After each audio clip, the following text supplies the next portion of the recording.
I'm going to read you a story that was one of my son's favorite books when he was your age. It's called The Wolf Who Cried Boy by Bob Hartman and pictures by Tim Raglan. And Roxy's here with me today. Once upon a time, there lived a family of wolves. They stole sheep, ran after deer, and snacked on muskrat and squirrels, except for Little Wolf, that is, who never stopped complaining about what his mother prepared each night for dinner.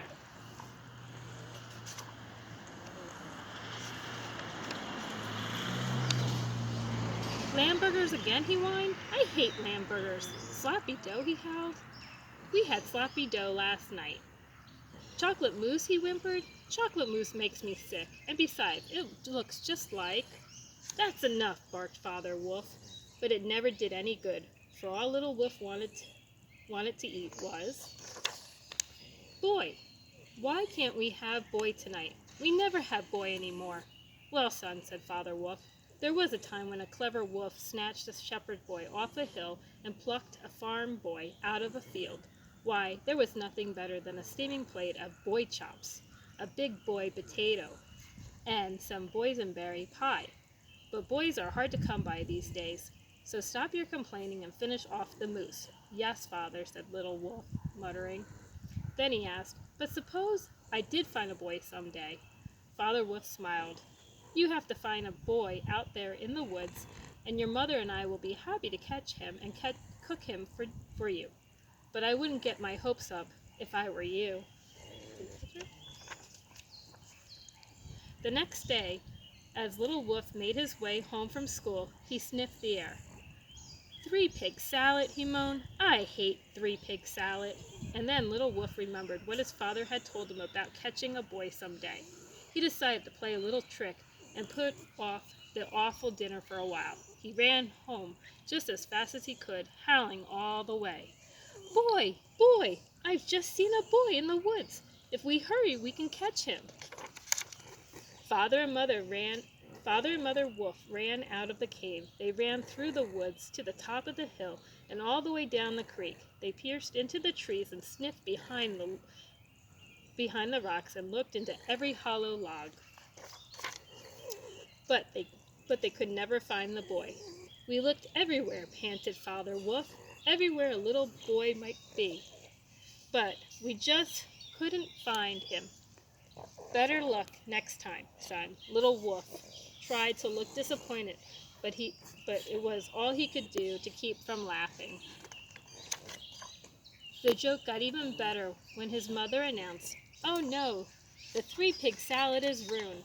The bricks are lumped, the straw is damp, and the sticks have turned all sticky." Don't worry, dear Father Wolf said. We can make do with a snack dinner tonight. And so they did, crunched on chipmunks and dip, and Little Wolf was happy. So happy, in fact, that he decided to try the same trick the very next night. It's the boy, he cried. I saw him again. He's at the edge of the woods. So once again, Father and Mother Wolf went racing after the boy. Once again, they came dragging home. Their paws emptied, and once again, their dinner was ruined. Just look at the Granny Smith pie, Mother Wolf sighed. The apples are entirely too mushy. Yep, agreed Father Wolf, and Granny John, all crusty and hard. Looks like snack again tonight, Little Wolf shrugged. But the smile on his face made Father Wolf wonder then that he heard his son a little later on the phone. That's right, Little Wolf whispered. I don't have to eat dinner again tonight. I think I'll tell them that there's a boy out there tomorrow too. Father Wolf went straight to Mother Wolf, and they agreed that on the following night they would ignore his silly trick. The next day, while Little Wolf made his way home from school as usual, he could smell the awful odor of steaming musratui, and it floated out of the cave and was just about to holler, "Boy!" when the most amazing thing happened. There, walking through the woods before him, were more boys than he had ever seen. "Boy!" he cried, "boys!" But no one came running from the cave. "Boy!" he howled, "boys!" But still no one came. So he ran into the cave shouting, "There are boys out there, dozens of them." One big and little ones, one fat ones and skinny ones, even enough to fill our freezer and Auntie's freezer too. But his mother just shrugged and said, that's very nice, dear, but I already have our dinner planned. Father Wolf hid his face behind the newspaper. And that's when one of the boys stuck his head in the cape. He was the mischief type, a lot like Little Wolf. In fact, he had crept away from his scout pack to have a closer look. See, Little Wolf shouted. There's one of them now. But even though the boy tiptoed right into the cave, Little Wolf couldn't get anyone to look.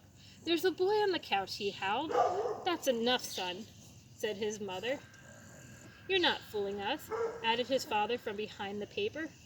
We're on to your little tricks. But I'm not lying this time, honest, little boy pleaded.